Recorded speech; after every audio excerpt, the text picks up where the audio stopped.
സിംഹവും എലിയും. ഒരു ദിവസം വലിയൊരു സിംഹം മരത്തിൻ കീഴിൽ ഉറങ്ങുകയായിരുന്നു. അതിൻ്റെ മേലൂടെ ചെറിയൊരു എലി ഓടി വന്നു. സിംഹം ഉണർന്നു. കോപത്തോടെ എലിയെ പിടിച്ചു.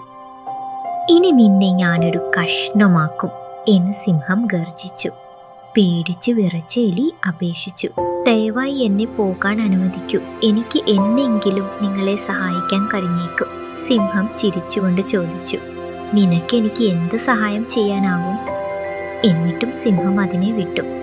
കുറച്ചു ദിവസങ്ങൾക്ക് ശേഷം സിംഹം വേട്ടക്കാരൻ്റെ വലയിൽ കുടുങ്ങി. എത്ര ശ്രമിച്ചിട്ടും അയാൾക്ക് സ്വയം മോചിതനാകാൻ കഴിഞ്ഞില്ല. എലി എത്തി. ചെറിയ പല്ലുകൾ ഉപയോഗിച്ച് എലി വല കടിച്ച് സിംഹത്തെ മോചിപ്പിച്ചു. അത് സിംഹത്തിന് വലിയൊരു പാഠമായി. ഒരിക്കലും ആരെയും ചെറുതായി കാണരുത്.